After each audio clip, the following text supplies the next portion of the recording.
Welcome to the stage, your host for this morning, Global Editorial Director, Wired, Gideon Lichfield.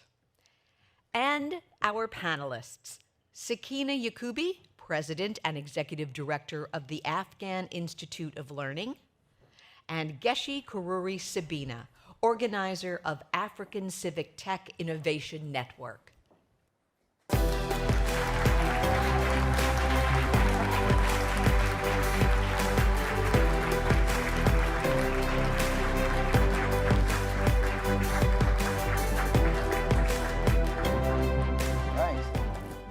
Thank you very much. Hello, everybody, on this last day of Solve. Thank you, Geci and Sakena, for joining me. We're here talking about young leaders on the horizon. And this topic connects very closely for me to a central motivating question for me as editor of Wired, which is, what does it take to make change happen? I come from the generation that grew up with the fall of the Soviet Union, and we believed certain things about the world. Everything was going to become more democratic, more liberal, more open, more equal, more globalized. And a generation later, a lot of those things no longer seem true. They seem to be going backwards, or maybe they were illusions in the first place. And so it becomes a question for the generation of leaders that are coming up today. How do they approach this world that we're in? They are tasked with a challenge of, in many cases, fixing or even just replacing systems that are much more broken than we thought they were, political and economic systems. How do they approach that task? How do they find the points of leverage, the points where they can affect change in those systems? And how do they rally support? How do they get people on board, particularly in a world where there is a lot of polarization and a very fragmented information ecosystem? How do they get people on to the same page and the same project? How do they overcome the cynicism of people like me? And how do they get the support of an older generation of leaders and supporters and the people like many of those in this room for their projects? And how, ultimately, finally, do they maintain hope and inspiration in a very complicated world? So those are the kind of, for me, the underlying questions that we're examining in this final session. So with me, I have Geci and Sakena, and we'll talk a little bit about the work that they have both been doing in trying to motivate and inspire young leaders in the places where they work. So I'll start with you, Sakena. You have been building a network of learning centers and schools in Afghanistan since 1995. In fact, you came in just before the Taliban came into power in 1996. You started building. You have worked through the rise and fall of the Taliban, and then their rise again last year. Can you talk a little bit about how you maintain, how you inspire young people and women in particular in Afghanistan, how you give them hope for the future in over a very tumultuous period of time? Thank you very much. First of all, I want to thank MIT because I really believe that this is a floor that every one of the young people can just use as a role model and go around the world and do their work. Where I start and how I work with the young people. First of all, over the 30 years, I have been working with thousands and thousands of young people and trying to create that how they can their goal focus and how they can reach that goal. And to doing that, I just want to share with you what we have done in Afghanistan. First of all, in 1995, when I was in the refugee camp, I went there and to just look and to see what's going on. And once I got there, and that was the time that when I look around and I saw the situation and I saw the environment and I saw the young people and I saw the hopelessness in their eyes and their way that they were sitting and thinking. And that moment, I felt it that this is going to determine my future for my life, what I'm going to do here. Since then, that was my goal. And working there and finding out that those women and children that was in the refugee camp, they didn't have any way any hopes at all. And when the human being doesn't have hopes, and then their mind is not functioning, and they are not really having a dream. So how we are going to create a dream for people that they have their dream back, and by educating them. So that was the time that we decided that create a school in the refugee camp. In the refugee camp, creating a school at that time, it was impossible also. And because a lot of people did not want to get education, they did not want, especially women and girls, to be educated. So trying to work our way and negotiate with the elder of the camp, with the people, and try to convince them that yes, education is the issue, that it can help people. So finally we overcome that, and we start with education. But starting with education also, it was a goal to work with people.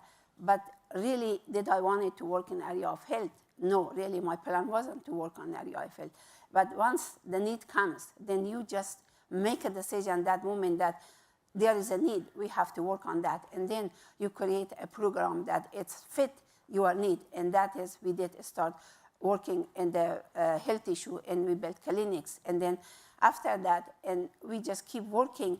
As the need comes, you think about it. You don't just wait to somebody tell you, we want this, or can you do that? You just see the need, and then you act on it. And that is, I really want to share, especially in the area that when you are desperate and when you see the needs that people are starving for that needs. And sometimes devastated situation that makes you to break your heart, and tears comes for your eyes, but you wipe that tears and you just go ahead and you focus on your goal, because you want those people to be educated, you want those people to be empowered, you want those people to be self-defense, you want that people to be encouraged, and you want those people to have determination.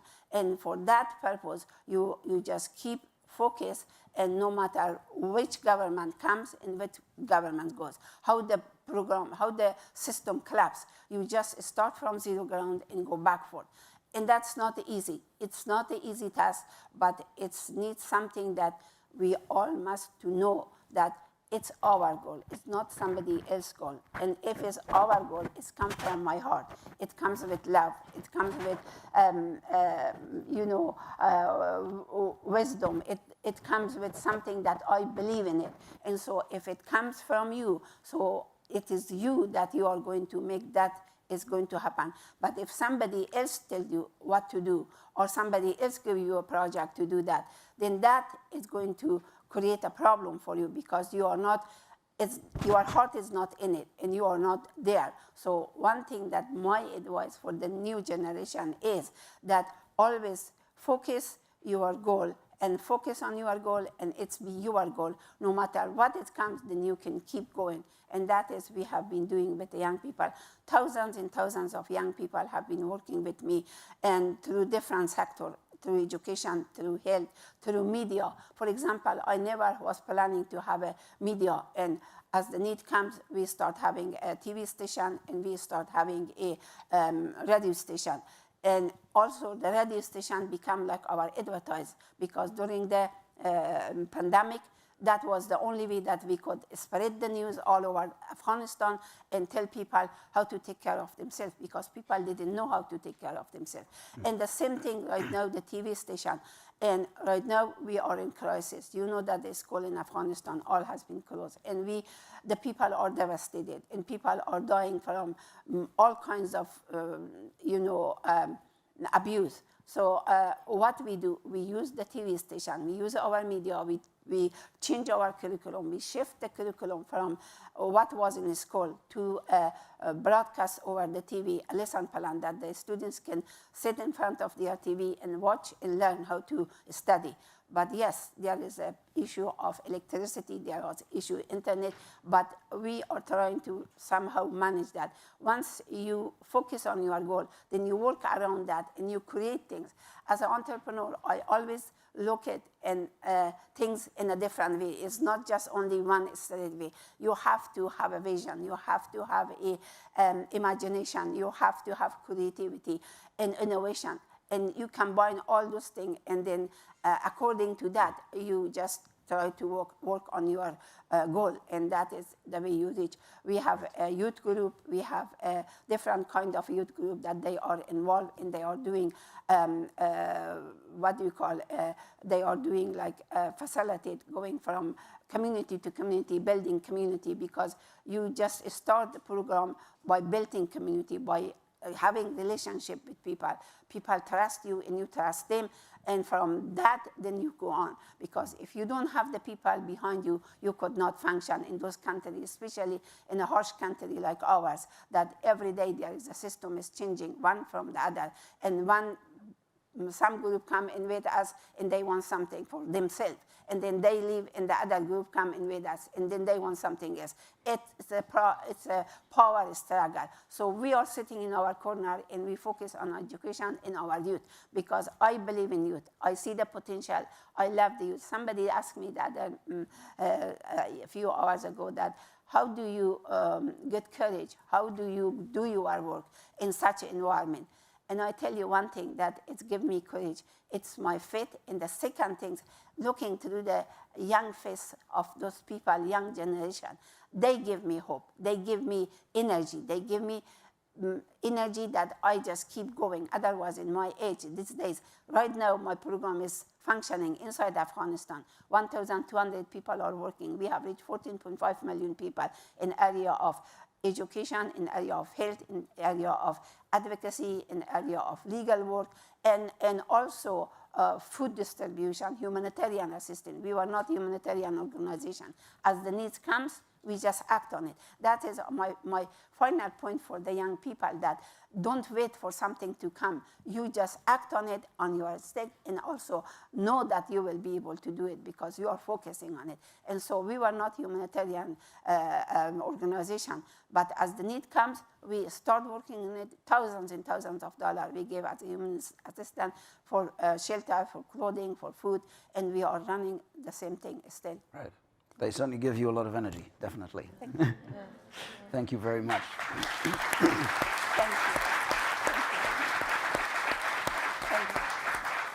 But there's a central message there. Focus on the goal, have it very clear, don't be distracted by environments, circumstances that are trying to push you off the path. So Geci, you've obviously also been working in the field of academia and education, but you're coming at it with a more, I think, supporting civic tech, social entrepreneurship. Can you talk a little bit about the work that you've been doing and what it is that you feel creates the frameworks for young people to succeed and keep their faith? Yeah, and just really appreciating this push to focus. I think I need to listen to that too. So we've been working with young civic tech innovators across Africa, and I've consistently sort of tried to challenge them with three main messages. And the first one, and it's so good to hear it repeated so many times through this conference and this stage, is this issue about decolonizing imagination, that we really need to sort of really own that. We've tended in the fields of development across many domains to reproduce the problems we're trying to solve, and that's largely because we don't always call these anticipatory assumptions, these constraints we have to imagination. And it's been great to hear on this stage activists, business people, artists kind of repeat this. We need different narrative starting points, and it's so important for young people to have the freedom to do that. That's freedom. Can you talk about some specific examples of constraints on the imagination that you encounter that we need to break through? So here's the thing. So technology, for example, always sounds like it's bringing something new. But an example I like to give when I'm asked this question, I do a lot of urban work. And so you'd hear a lot about people thinking about blockchain applications, for example, around urban issues and urban property markets. And the question that I would ask is, there's an efficiency question that people think we're addressing around property markets, but I live and I've lived in countries where the property markets don't work for the majority. So why are you trying to make them more efficient?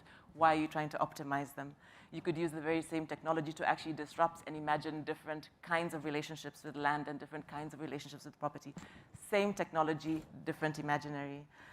So again, the courage to have ideas that sound a little bit wacky, like we were told on the first day, but that are really about understanding and appreciating that certain things in our communities aren't working, and it doesn't make sense to keep patching onto them and trying to optimize them. We've really got to drive change and believe, and especially for young people, to believe You're not there to be schooled out of understanding problems that you see. Those problems are real, and we don't have solutions, and the solutions don't lie within the box.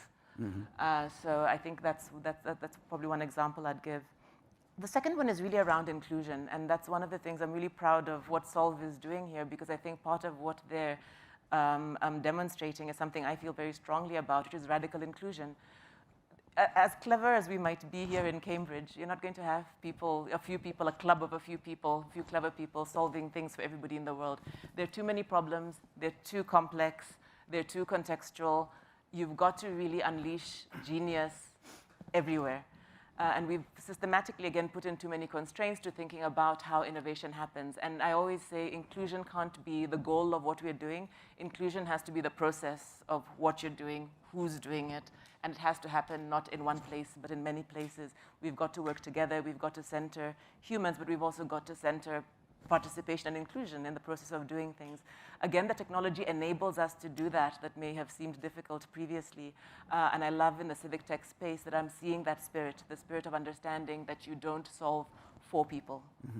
And the last one is really a difficult one for young people, I think, is the issue of institutions. So often, even if you could think new things and do things differently, you come up against institutions that don't want to change, won't change. That inertia is powerful, it's frustrating, it can beat you down. And we've got to deal with that. And I think organizing in different ways, I think engaging, flattening those hierarchies, challenging those hierarchies, advocating has to be part of what you're doing. You can't just develop solutions and win with that, because you're not then changing the game, and the rules of the game have to change. So yes. I'm not just for the unicorns and the darlings and the champions. We need, and I think I've heard a few people again allude to this, you've got to raise a whole community. And to do that, you've got to shift the institutions. I think, so this is a question I'm going to come back to later in the next panel with Thanasi, but it's, I think, the perennial dilemma of any young leader or change maker. How much do they work outside the system, and how much do they try to work within it? How do you do inclusion, bringing in the new voices? How do you work with the institutions without the institutions taking over or reshaping or breaking down the way that you work, or forcing it into their own frameworks? Well, just I give you an example. For example, right now the system is a way that they are completely ban education for girls, and no girls can go to school. But to really talk and negotiate your way around, it takes innovation and imagination, and how to do it that not be affected and not be killed by it. It is is an issue that it's a very delicate issue, but then it's involved thousands of people life on that. So we try to say, okay, we had the curriculum of a school is going to school. We had set up a school, many schools. We have children going to school. All of a sudden, everybody has to sit home and not go to school. So what we did, we said, okay, right now we have Women Learning Center. Women Learning Center is an app that all the women come and learn a skill, and they be empowered, and they are learning literacy, all kinds of things. So, and it taught by women. So we saw that that is open. As soon as we said, okay, now we create the curriculum of a school, integrate into the curriculum of Women Learning Center. And we did that. As soon as we did that, in a matter of 2 weeks, thousands of young girls poured into our Women Learning Center. We were ready for it? No, we were not ready. Did we have a finance for it? No, we didn't. But did we wait for it? No, we didn't wait. We said, okay, this is the curriculum. We developed it, and we integrated it, and we opened the door for people.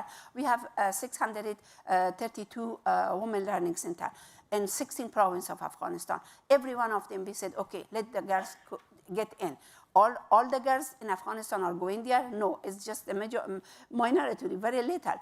But we let the door open, and then we said the fund is going to come, and we look for it. And as soon as we did that, people's mind was like this. And our young people especially, they got so excited, they got so involved that everybody who were devastated, who were crying, men and women, not only women, men and women were crying, they were running away from the country, they didn't know what to do. They get into the women's center and they come. And so we said, we create another center for men, so they can come and learn. And that is the way you work your way, because you don't wait for the system. Otherwise, the system will never allow us. And even the previous government, 20 years of two new government that we had, they didn't do that much for our country. And billions of dollars went to Afghanistan. Nobody did anything for Afghanistan. So the point is that they are struggling for power and they are getting after that chair. But we, as a social group, we want to really find something that is good for the public. Yes. We are reaching the unreachable. We are reaching the poorest of the poor. For example... sorry, I would love to give Geci just a little word in Ijoez on this, because we're almost out of time. But No, I think I completely support that. It's so difficult. I spent 20 years trying to work in big institutions because I wanted to make big change, and you think that that's where you do it. And then you learn a lot. And you get beat down, and you get beat down. And a lot of what I'm trying to do now in my slightly older, more jaded years, is in a way to use the relationships, because I was able, I suppose, by working in the public sector to develop certain understandings and certain relationships. And a lot of what I try to do now is almost to intermediate, to link into those, to support the civic work of people who don't have that access, because I do believe we have to change those institutions. Otherwise, it's kind of pitting things against each other, and you're constantly just battling. And I think there has to be a different relationship. And at least in many African countries, I think that's kind of where I see the opportunity. Work outside the system, but understand that you also have to leverage and you have to shift that system. It's got to work for the people. yes, I'm really sorry that we are so out of time so quickly, but it's wonderful having you both on the stage. Thank you so much. Thank you.